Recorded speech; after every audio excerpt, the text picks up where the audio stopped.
ही तुळजापूरची माय भवानी आजही जागृत आहे। आपल्या अंतःकरणातला भाव जागा ठेवा, ती आजही भक्ताला प्रसन्न होते आणि जे काही संकट आहे त्या संकटातून वाचवते आपल्याला। महाराष्ट्रावर किती मोठं संकट होतं, एकीकडनं आदिलशाही, निजामशाही, मुघलशाही, कुतुबशाही या प्रचंड शाह्यामध्ये लोकांचं जीवन हे त्रस्त झालेलं होतं। रोज लढाया, रोज संघर्ष, आणि लढाईमध्ये गोरगरिबांचं नुकसान होतं। सैन्य भरतीत कोण असतं? गोरगरीब माणसं राहतात। लढाईमध्ये शासनकर्त्यापेक्षा चिरीमिरी सर्वसामान्य माणसाचं मरण येतं, त्याच्यामध्ये सर्वसामान्याचे कुटुंब उद्ध्वस्त होतात। मग हे रोजच माणसाचं जीवन अस्वस्थ आहे। कुठेतरी माणसांना स्वस्थता मिळावी, स्वतःच्या धर्माप्रमाणे जगता यावं। आई जगदंबा भवानीलाच प्रचंड असं हे घाणेरडं वातावरण, लोकांना गुलामगिरीतलं जे जगणं आहे, जुलमी जे शासन आहे, त्याचा वीट आला होता का? देवळातली घंटा बंद केली होती, देवळातली पूजा बंद केली होती, देवधर्म बंद पाडला होता। जो हातानं घंटा वाजवल त्याचे हात कापल्या जात होते, जो तोंडानं देवाचं नाव घेईल त्याची जीभ कापल्या जात होती, जो नमस्कार करल त्याचं मस्तक छाटल्या जात होतं। एवढी वाईट अवस्था होती। छन्नी हतोड्यानं देवळं उद्ध्वस्त केल्या जात होती। त्याच भवानीला, जास्त काळ नाही, 350 वर्षापूर्वीचा इतिहास आठवा, त्याच भवानीला सहन झालं नाही हे, आणि त्या भवानीनं भवानी तलवार दिली छत्रपती शिवाजी महाराजांना, आणि त्यातून महाराष्ट्रावर जे काही संकट होतं, धर्मांतर असेल, प्रचंड अन्याय असेल, लोकांना चांगलं जगू देणं नसेल, या सगळ्या अरिष्ट गोष्टीला बाजूला सारलं आणि पुन्हा एकदा प्रत्येकाला स्वतःच्या धर्माप्रमाणे जगण्याची मुभा मिळाली। कुणी कौल दिला होता? या जगदंबेनंच दिला होता। तीच शक्ती बनून संचारली होती। कलियुगामध्ये जगदंबेचा फार मोठा प्रभाव आहे। हे तुळजापूरच्या माय भवानीबद्दल मी सांगत होते। कोल्हापूरची महालक्ष्मी, तिचा सुद्धा कथाभाग फार सुंदर आहे।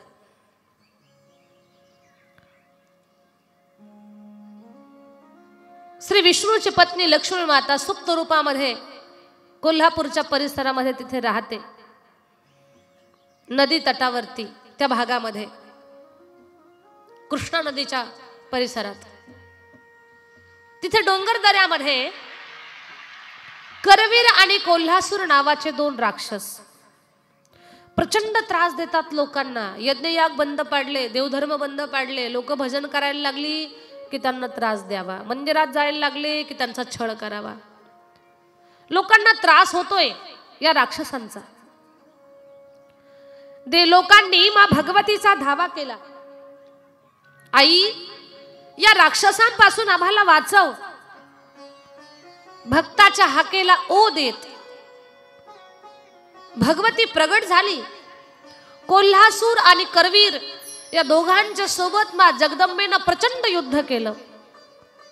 अनेक कलेनं ती या दोघांसोबत लढली। तिचा रणभूमीवरचा पराक्रम पाहून ही दोन्ही राक्षस थक्क झाली की जगदंबा किती सुंदर लढाई करते, आणि तिचं ते युद्ध कौशल्य पाहून हे शरण आले भगवतीला, आई तू आम्हाला मारून टाक पण आम्ही तुला शरण आलोय, आम्ही लोकांना त्रास देणार नाही, आणि आता तुझ्या पुढे आम्हाला जिवंत सुद्धा राहायचं नाही, आम्हाला मार पण आम्ही तुला शरण आलोत। आई आहे ती, तिला दया आली।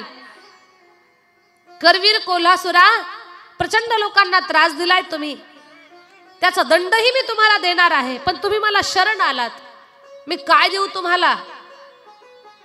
दृष्टावर सुद्धा दया करणारी आहे। एखादं लेकरू खूप चुकीचं वागत असेल तर माई काय त्याला टाकून देते का? त्याला सारखं समजावून सांगण्याचा प्रयत्न करते। तसं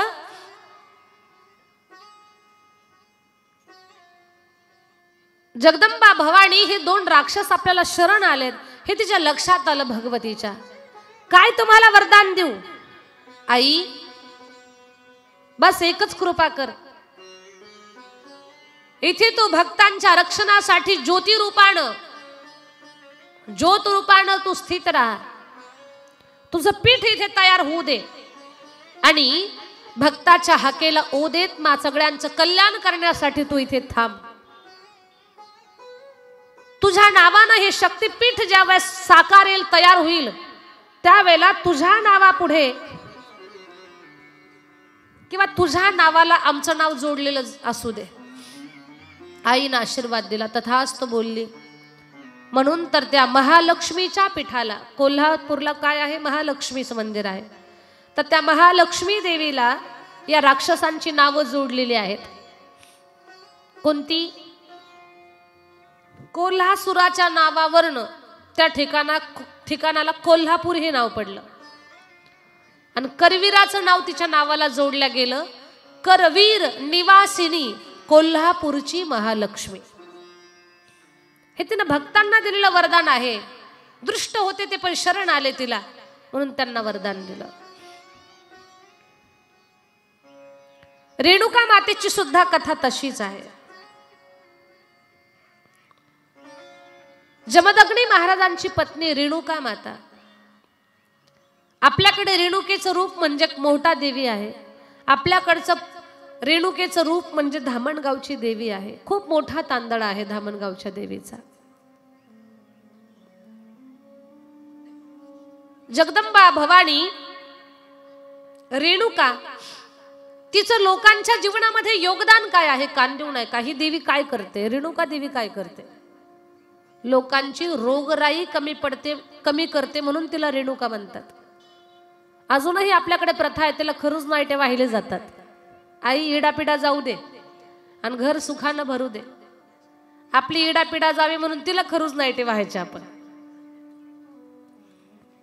ती अजूनही लोकांच्या जीवनातलं जे काही आरोग्याच्या बाबतीमध्ये असेल, कुठला आजार असेल तर अशा प्रकारचे आजार ती कमी करते. तिनं रेणुकेच्या रूपामध्ये लोकांच्या आरोग्याची काळजी घेतली होती म्हणून तिला रेणुका म्हणतात.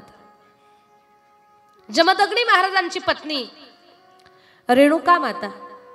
कुठेतरी भगवान परशुराम यांच्या चरित्राशी तिचा संबंध किंवा तिच्या चरित्रामध्ये परशुरामजीच्या चरित्राचा संदर्भ. 21 वेळा निक्षत्रिय पृथ्वी करणारे भगवान परमात्माचा अंश अवतार परशुराम भगवान. वडिलांनी सांगितलं, जमदग्नी महाराज म्हणतात, परशुराम तुझ्या आईचं मस्तक काप. 1 मिनिटात तर मस्तक कापलं. किती लेकरू आज्ञाधारक आहे. आईचं मस्तक काप म्हटल्याबरोबर कापलं. बाळा मी तुझ्यावर प्रसन्न आहे परशुरामा, काय पाहिजे ते सांग. बाबा ज्या आईचं मस्तक मी कापलंय त्या माझ्या आईला जिवंत करा, एवढंच मला द्या. तुटलेलं मस्तक पुन्हा जोडलं, आई जिवंत झाली. याच्यातून लेकराची वडिलांचा शब्द किती मानतायत ती सुद्धा पितृभक्ती लक्षात आली आणि आईवर किती प्रेम आहे आई जिवंत करून तेही सिद्ध झालं. आई वडिलांचे निष्ठावंत भक्त भगवान परशुराम आई वडिलांची कावड घेऊन निघाले. वडिलांचं प्रेत पारड्यामध्ये होतं. आई दुःखी होती.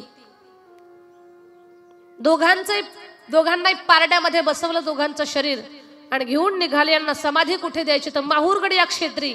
तिथे त्यांना त्या ठिकाणी असं जाणवलं की याच्यापेक्षा पवित्र जागा दुसरी कोणती नाही म्हणून तिथे जमदग्नी महाराजांना समाधी दिली.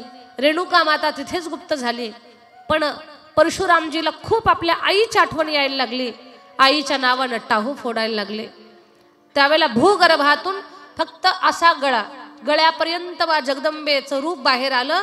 तेव्हापासनं त्या रेणुकेचा तांदळा पूजेमध्ये ठेवण्याची प्रथा आपल्याकडे आहे. अशी कथा रेणुका मातेची आहे.